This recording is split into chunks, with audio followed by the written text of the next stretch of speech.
Out of focus this hour, China appears to be putting its most advanced fighter jets closer to India's northern frontier.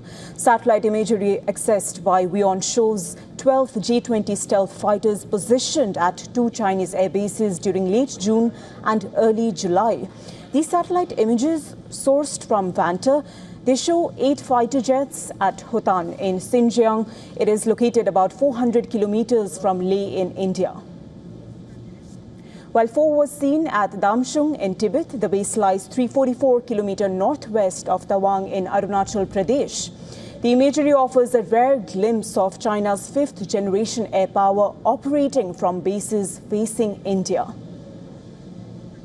The locations are quite significant. Hotan lies roughly 245 kilometers from India's Daulat Beg Oldie airstrip, while Damxung is approximately 344 kilometers northwest of Tawang in India's Arunachal Pradesh. India shares 3,488 kilometers of border with China that runs along the states of Jammu and Kashmir, Himachal Pradesh, Uttarakhand, Sikkim and Arunachal Pradesh. These latest satellite images also highlight how the air balance along the line of actual control, the LAC, is evolving. China has spent years upgrading its military infrastructure in Tibet and Xinjiang, while India has strengthened its own forward airfields and deployed advanced fighter aircraft. The latest imagery suggests the contest is now moving into another phase. The Chengdu J-20, even nicknamed the Mighty Dragon, it is a twin-engine, all-weather 5th-generation stealth fighter aircraft developed by China's Chengdu Aircraft Corporation for the People's Liberation Army Air Force.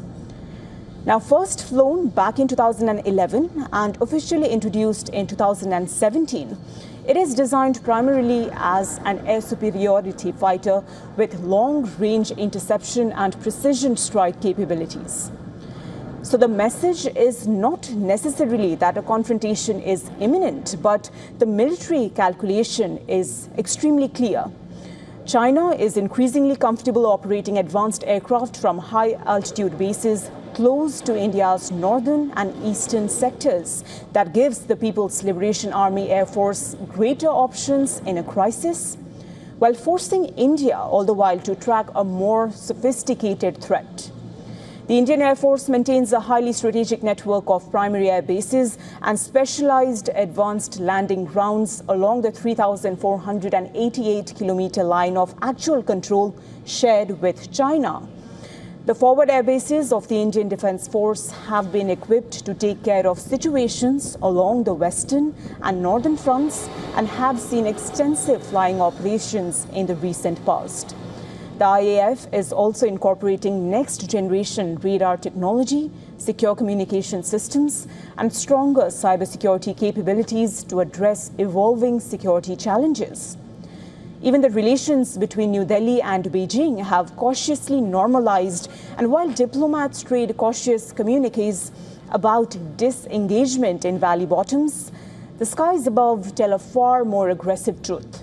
China is not just maintaining a posture along the Indian border, it is flexing its top-tier air superiority assets right on the edge of the Himalayan frontier.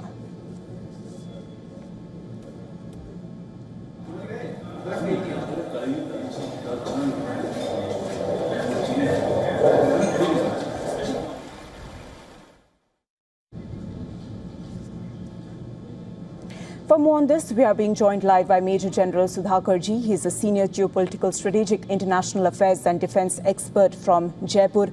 Welcome to the broadcast, General Sudhakar.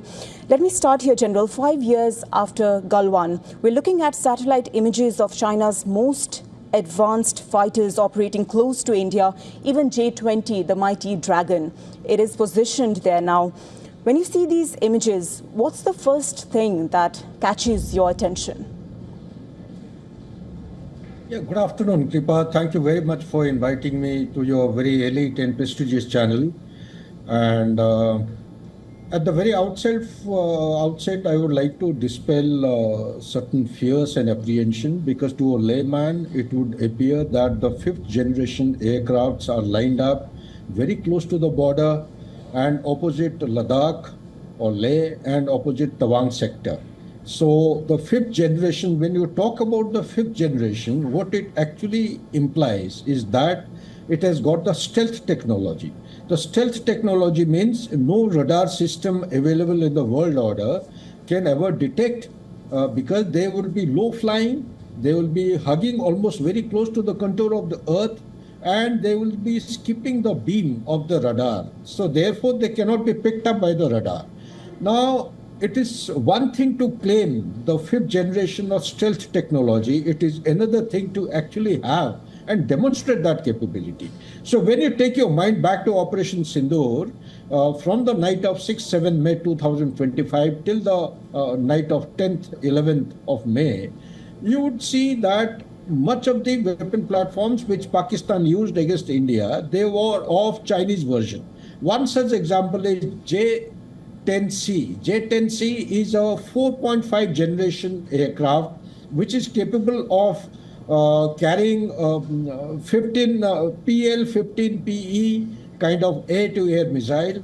This missile was launched number of times against India during these 4 days of conflict or 88 hours of conflict, but none of them actually hit the targets effectively.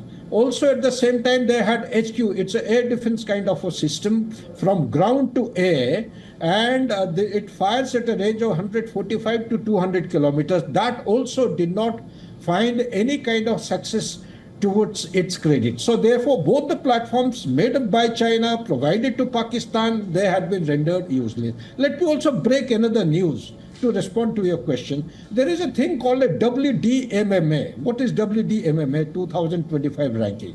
The World Directory of Modern Military Aircrafts, and we have the True Value System or True Value Rating. As per that, you would find USA is number one with a scoring point of 242.9, followed by Russia 114.2, and the third position is occupied by China. This is 69.4, India, and the fourth position is by China is 63.8. So despite all the state-of-the-art equipment and the stealth technology which China has got, it has got large number of aircraft, 3,733, as against India, which is 1,716 number of fighter jets and the aircrafts.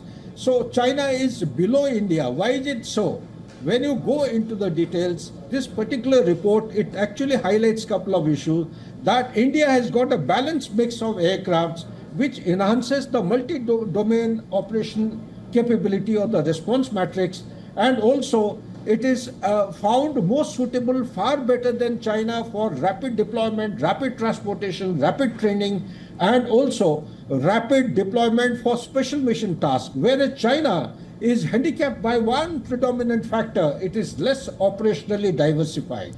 So therefore, General Sudhakar, you've definitely taken this step further. I took your point.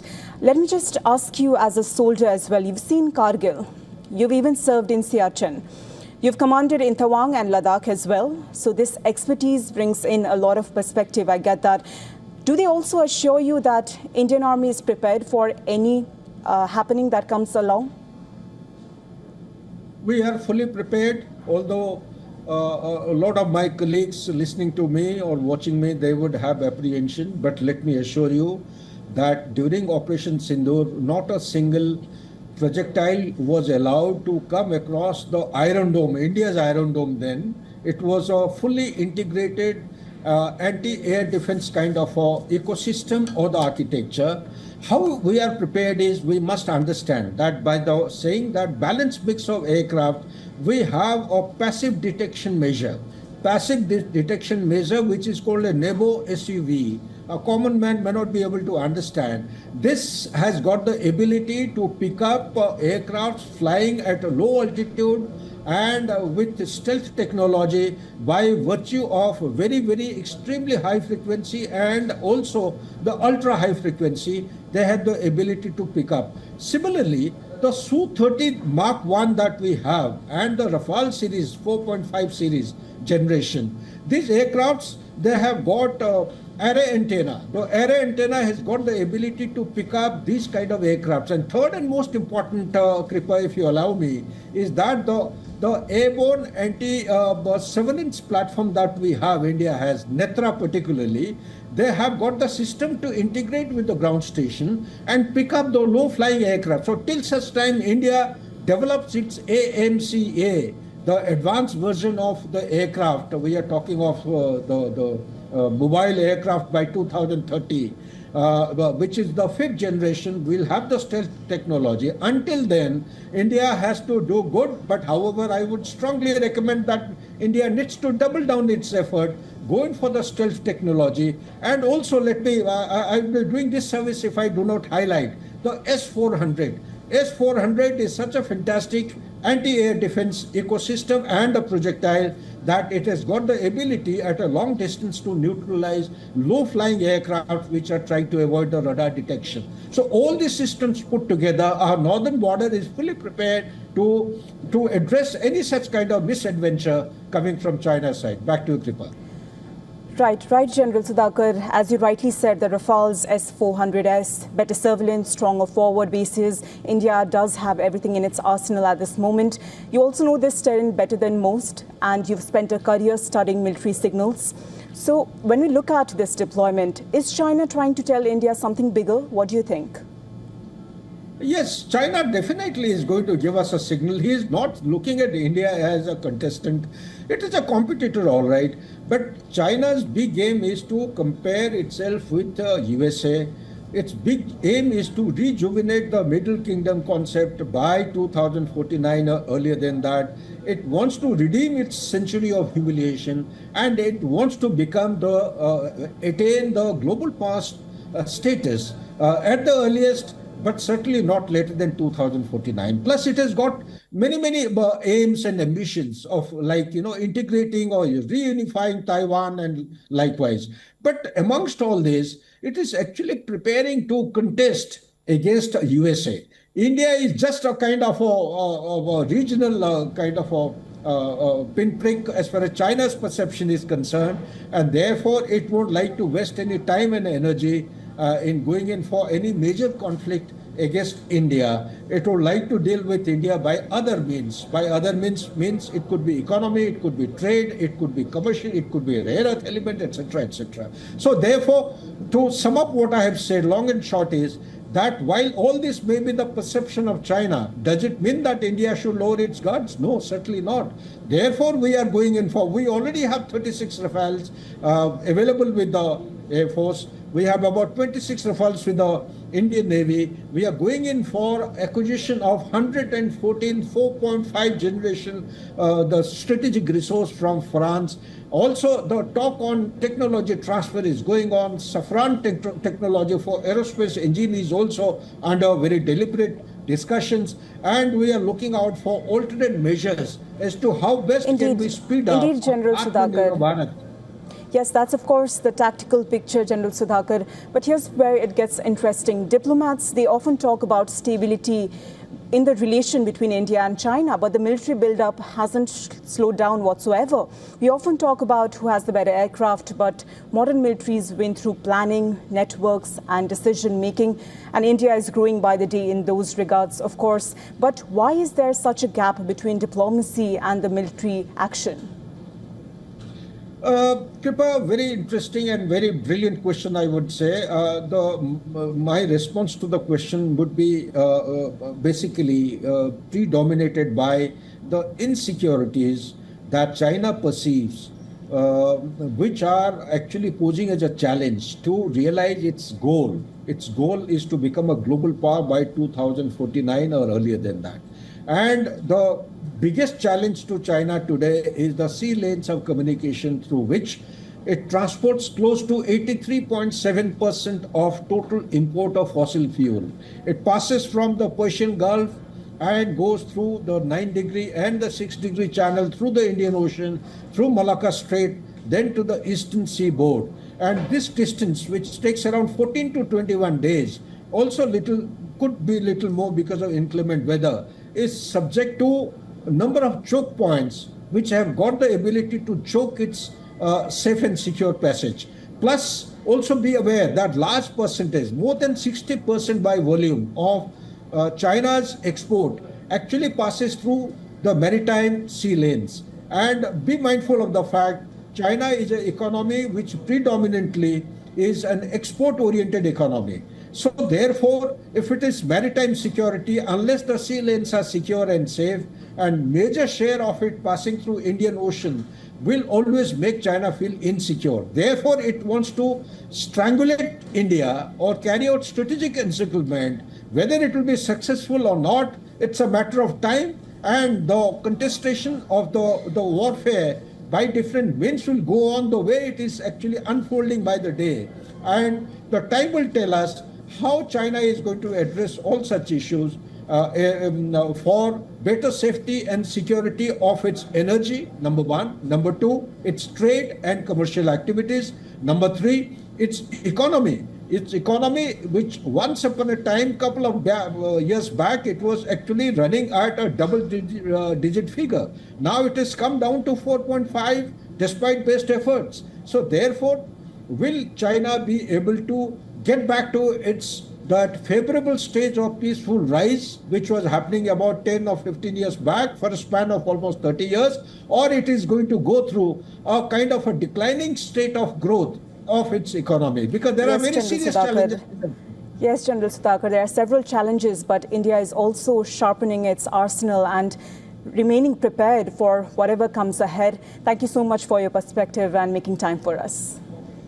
Thank you. Thank you, Kripa. Wonderful, actually, sharing the platform with you.